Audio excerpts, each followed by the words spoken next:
पहले तो बहुत बहुत स्वागत है चैनल धन्यवाद। पर। धन्यवाद सर, अभी ये हाल ही का स्टेटमेंट है आपका ये, तो इस स्टेटमेंट जब आपने दिया तो जाहिर सी बात है कोई अलग परिवेश रहा होगा, कोई अलग प्रदेश रहा होगा, लेकिन कुल इतनी ही बातें ज़्यादातर मीडिया में आई, तो ऐसा स्टेटमेंट देने की जरूरत क्यों पड़ी आपको? कोई स्टेटमेंट नहीं दिया। मैं एक भाषण कर रहा हूँ। केरला के रहने वाले लोग जो अमेरिका में हैं, उनकी एक संस्था है हिंदूज ऑफ साउथ अमेरिका, वो मुझे बुलाते हैं। अब मैं उनसे ये कहता हूँ कि आपने हिंदू नाम रखा है तो इसके महत्व को आप समझते हैं? हिंदू का महत्व ये सनातन का पर्यायवाची है, और ये इसका मतलब सबसे बेहतर समझा जा सकता है। यही मेरी स्पीच है, वहाँ पर वो मौजूद है। इसको सबसे बेहतर समझा जा सकता है स्वामी विवेकानंद जी की एक छोटी सी कहानी है कि जब वो शिकागो जा रहे थे तो जाहिर है कि वो हिंदू मान्यताओं, हिंदू आदर्शों, हिंदू मूल्यों के बारे में बात करने जा रहे थे, हिंदुइज्म के प्रतिनिधि के तौर पे जा रहे थे। तो गुरु माँ का आशीर्वाद लेने पहुँचे रामकृष्ण परमहंस जी की पत्नी का, वो जो उनके गुरु थे उनकी पत्नी। जब वो उनके घर पहुंचे, पैर वैर छू के उनके सामने एक प्लेट में सब्जियां रखी थी।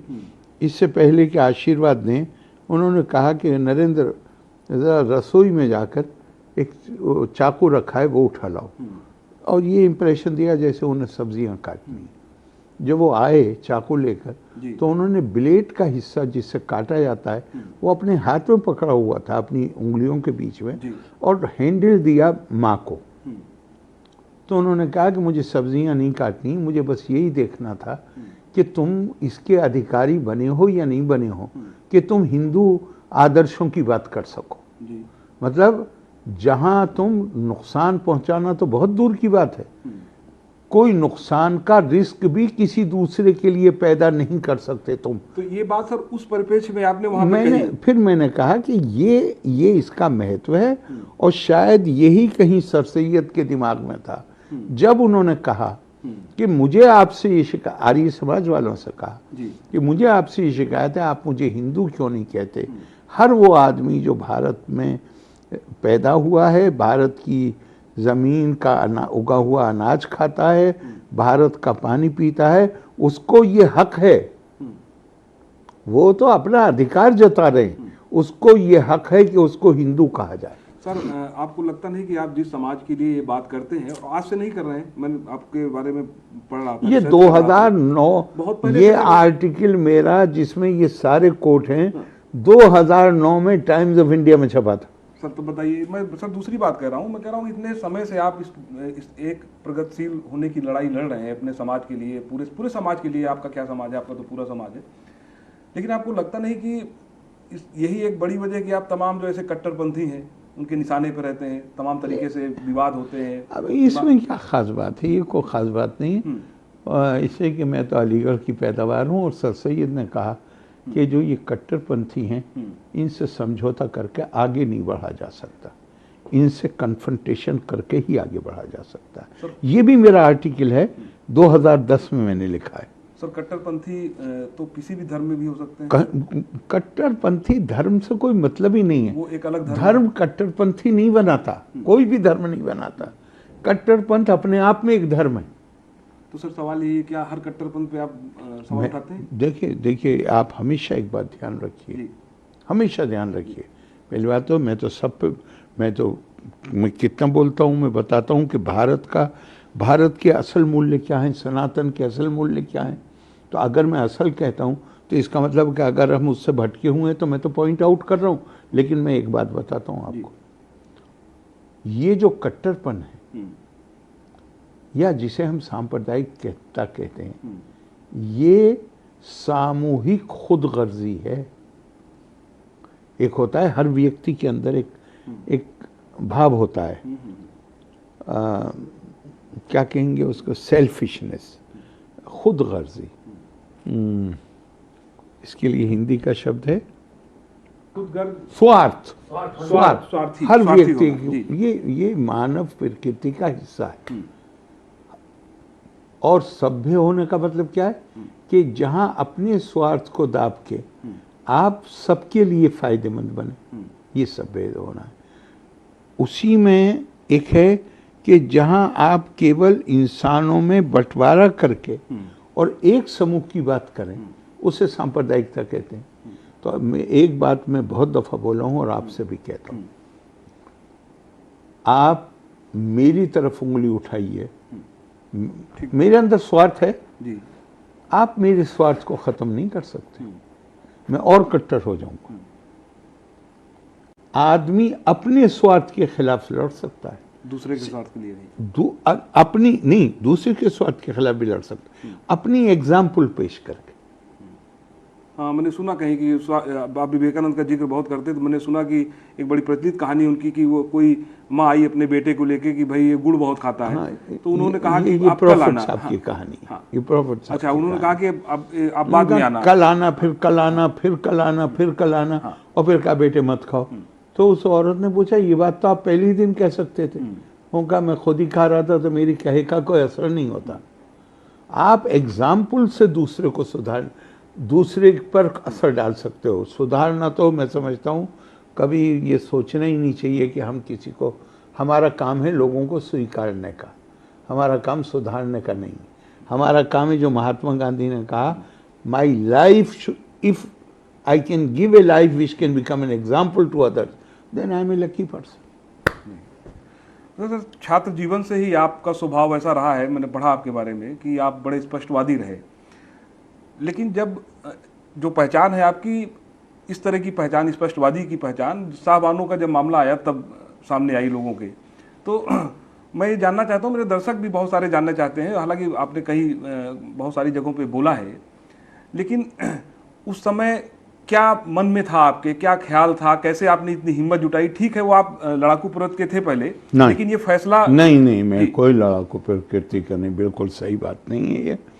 मैं एक चीज की चेतना शायद बहुत ज्यादा थी मेरे अंदर, और वो चेतना ये थी, हमारा समाज खानों खानों में बटा हुआ समाज, रिलीजन के नाम पे बटे हुए हैं, जाति के नाम पे बटे हुए हैं, क्षेत्र के नाम पे बटे हुए हैं, भाषा के नाम पे बटे हुए हैं, लेकिन हम मैनेज कर रहे थे। हैं तो बहुत ज़माने से बटे हुए, लेकिन ये जो आघात लगा है 47, जो खालिद धर्म के नाम पे बंटवारा हुआ, डाइवर्सिटी को, विविधता को विभिन्नता में बदल देना, ये महापाप हुआ। और ये मेरे अंदर पता नहीं क्या बात है, ये मेरे अंदर सर किसकी कमी से हुआ ये? क्योंकि दोनों कैसे, वो तो अब लंबी कहानी, वो आपकी इतने छोटे से कम वक्त में डिस्कस नहीं हो सकती। लेकिन फिर भी, लेकिन जो आम आदमी के दिमाग में जो एक लोगों के बीच में एक खाई पैदा हो गई, पता नहीं क्यों। जब अभी मैं एक तरह से कहिए तो अभी तो मैं यूनिवर्सिटी में ही था, वहाँ पे था मैं मेरी पहचान थी डिबेटर के तौर पे। मैं यूनियन के हर जो सीनियर पोजीशन है उसमें इलेक्ट हुआ, लेकिन दिल में ये था कि मैंने इसे अपनी ज़िंदगी का एक तरह से मिशन बना लिया कि ऐसा जीवन जीना है कि जिसमें हम इन दूरियों को, इन खाइयों को कम कर सकें और हम पुल बनने का काम कर सकें। और मैं कन्विंस हूँ, भारत में कभी भी विविधता को लेके किसी को चिंता नहीं। हम तो चेरिश करते हैं, मैं तो मज़ा आता है विविधता को देख के, लेकिन अगर विविधता के नाम पे आप दूसरे को सम्मान देना बंद कर दें, आप दूसरे को नीचा समझने लगें, ये गलत है। अगर आप ये समझने लगें कि चूंकि ये विविध है इसलिए हम इससे दूरी सब कुछ यहाँ भी दुनिया में भी और मरने के बाद भी सब हमारे लिए ऊपर वाले ने रिजर्व कर दिया, उससे द्वेष पैदा होता है। जेन्युइन, बहुत सिंसियरिटी के साथ एक दूसरे के लिए रेस्पेक्ट, विभिन्नता है पर साथ में स्वीकार्यता है और आदर है, सम्मान। सर आखिर इसकी और इसलिए मैं आज नहीं, जी जी बाबा मैं 77 में असेंबली में था, वो जमाना वो था कि कोई मुसलमान अगर हिंदी का कोई कड़ा शब्द बोल दे तो समझिए बाहर। मेरी सारी तकरीरें इतनी क्लिष्ट हिंदी में है कि 80 में जब मुझे पार्लियामेंट का लड़ाया गया इलेक्शन, तो मुझसे तब मैंने सुना सर, तब कहा गया, मुझसे कहा गया, जब मैं नहीं लड़ना चाहता था तो मुझसे इंदिरा जी ने कहा ये कानपुर इसलिए भेज रहे हैं कि वहाँ हिंदी का बड़ा असर है और सब लोग कहते हैं कि आप हिंदी बहुत अच्छी बोलते हैं। उतनी अच्छी संस्कृत भी बोलते हैं आप? अब ये आपकी मेहरबानी है। नहीं सर, वो लोग सुनते रहते हैं। सर एक बड़ा सवाल है, वो मुझे लगता है बहुत सारे लोग इसका जवाब आपसे जानना चाहते होंगे। भारतीय जनता पार्टी इतना काम कर रही है, चूंकि आप गवर्नर हैं केरल के, तो आखिर क्या वजह है कि एक मुस्लिम समाज का 90% व्यक्ति जो है वो बीजेपी से नहीं जुड़ पाया है? आप उसकी दूसरी वजह बताते हैं, लेकिन मुझे नहीं सच पता, तो है ना ये। मुझे नहीं पता कि कितने % हैं और आप कैसे इस निष्कर्ष पे पहुंचे हैं, मुझे नहीं पता। लेकिन मैं समझता हूँ इसका कभी नहीं गौर करना चाहिए कि कितने लोग साथ में हैं, कितने लोग साथ में नहीं हैं। सर्व जन हिताय, सबके हित का काम जारी रहना चाहिए। पिछले 8 साल में मिसाल के तौर पे 25 करोड़ LPG गैस कनेक्शन दिए गए। मैं एक मिसाल दे रहा हूं। क्या कोई एक शिकायत है कि धार्मिक आस्था के आधार पर किसी को फेवर किया गया हो और किसी को मना किया गया हो? कितने घर बने हैं? क्या कोई एक भी शिकायत है कि मुझे इसलिए घर नहीं मिला कि मेरा संबंध फलां संप्रदाय से है या फलां धार्मिक आस्था का हूँ? एक भी नहीं, बल्कि इसके उल्टा हुआ है। मुझे ध्यान है मौलाना अजमल जो आसाम के लीडर हैं, उनसे लोगों ने पूछा आपके वोट का क्या हुआ? उन्होंने कहा भाई महिला तो कोई मुस्लिम महिला भी वोट देने को तैयार नहीं थी, सब गैस कनेक्शन में गई। मुझे याद है उनका उस पे था, टीवी पे था। उन्होंने कहा आपके पास कौन सा आला है जिससे आपने नापा कि 90% नहीं है? नहीं, वो आला इसलिए भाई वो बोलने वाले जो 90% हैं वो नहीं है। आला सर, आला इसलिए है कि जो भी वोटिंग होती है उसका परसेंटेज तो होता है। अब मैं बता तो रहा हूँ आपको कि अजमल साहब कह रहे हैं कि मुस्लिम महिलाओं का वोट ही नहीं मिला, तो 50% तो हैं वो। सर इस बात को लेकर तमाम मुस्लिम लीडर्स इसको इस बात से भी कहते हैं कि ये बात जानबूझकर उस समाज को बताई जाती है। अरे भैया, अरे भैया अजमल साहब तो खुद ही मुस्लिम लीडर हैं, उनकी तो मुस्लिम पार्टी है ना। वो कह रहे हैं इस बात को, ये बीजेपी के लीडर ने थोड़ी कही है किसी ने। और ना मैं पॉलिटिकल इशू पे बात करना चाहता हूँ, लेकिन ये तो अजमल साहब ने खुद कहा है। जब उनसे पूछा भाई क्या हुआ, आपके इतने कम MLA हैं, वोट क्या हुए, पिछले बार से कम होगा? उन्होंने कहा भाई महिला तो कोई वोट देने को तैयार ही नहीं है, वो चाहे जो हो, वो तो सब गैस के कनेक्शन में गई। सर थोड़ा सा एक पॉलिटिकल सवाल और है, क्योंकि पॉलिटिकल लाइफ जो है, ज़्यादातर आप 4 बार सांसद रहे, 1 बार विधायक रहे कांग्रेस से ही, अब अभी भारतीय जनता पार्टी के फेवर में भी अब बाद में आए। आपकी मोदी से मुलाकात कब हुई थी, मोदी से, PM साहब से? आपको विधायक जो आप कह रहे हैं सियाना से, तो मैं उस वक्त मैं JP मूवमेंट की सेंट्रल कोऑर्डिनेशन कमेटी का मेंबर 2 यंगस्टर्स को बनाया गया था। अरुण जेटली और मैं दोनों उस सेंट्रल कोऑर्डिनेशन कमेटी के मेंबर थे।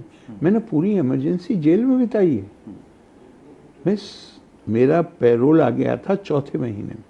आप गए नहीं? लेकिन मैं निकला हूँ 16वें महीने में नहीं गया बाहर, इसलिए कि आपके साथी अंदर। ये भी समझिए कोई स्वीकार करने में दिक्कत नहीं होनी चाहिए कि राजनीतिक महत्वाकांक्षाएं थीं। तो मुझे लगता था कि भाई बाहर जाऊंगा मैं तो चचा, मतलब चचा नॉट इमीडिएटली, मेरे पिताजी के कज़न मिनिस्टर हैं। आदमी कहेगा कि भाई ये तो आंदोलन की राजनीति में भी हैं और इनका परिवार में वो लोग नहीं है जो सत्ता में, इनका पैरोल आ गया 4थे महीने। मैं कहा मैं हरगिज़ नहीं जाऊंगा।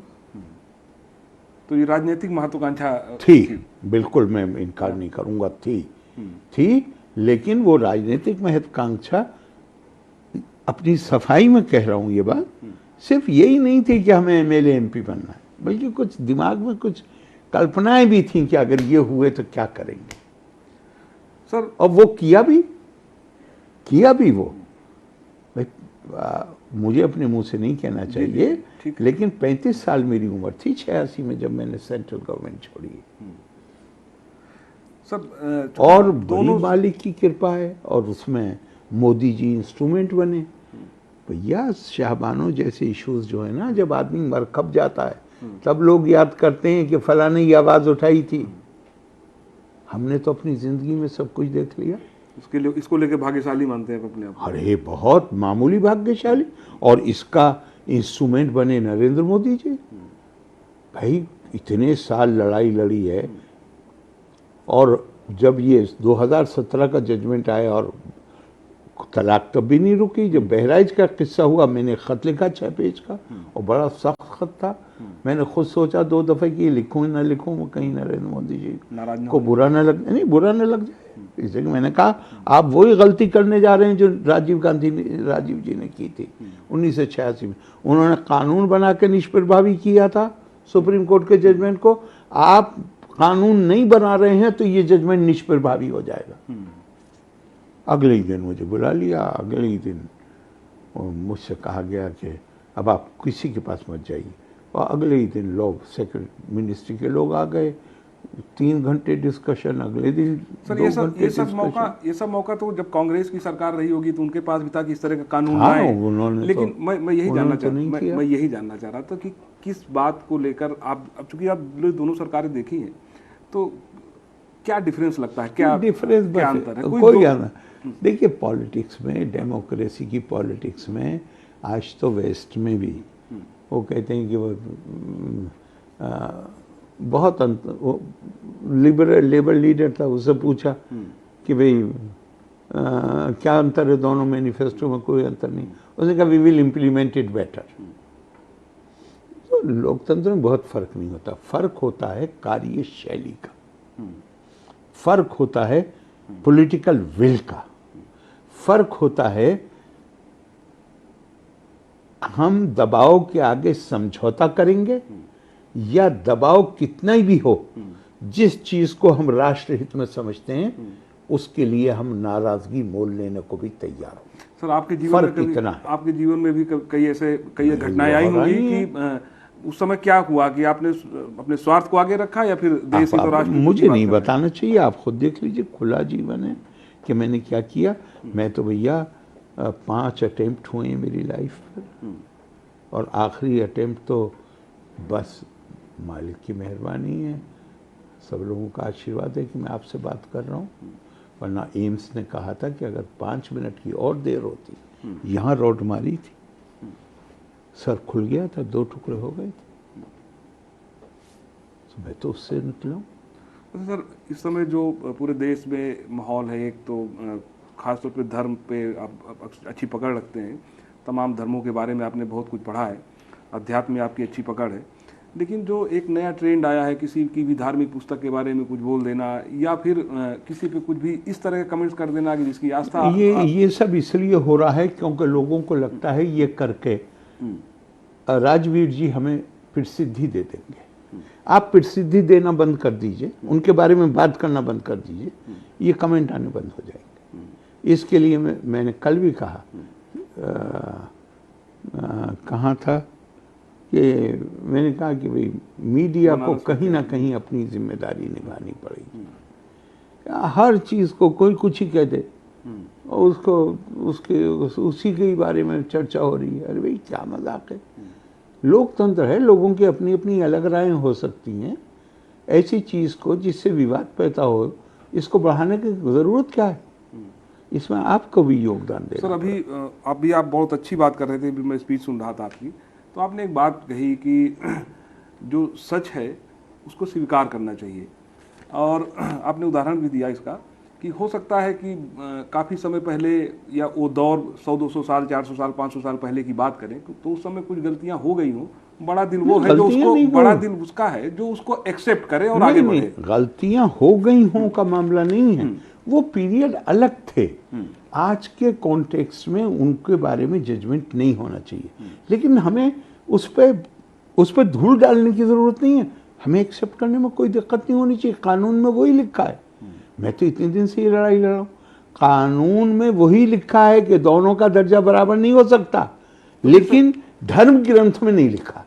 तो सर ये कौन से लोग हैं जो बताते हैं कि जो संवैधानिक संस्थाएं हैं उन पे कब्जा हो गया है, कमजोर हो गई हैं, तो ये क्या, ये भी एक तरह की? भाई लोकतंत्र में हर तरह की बात करने वाले लोग होंगे।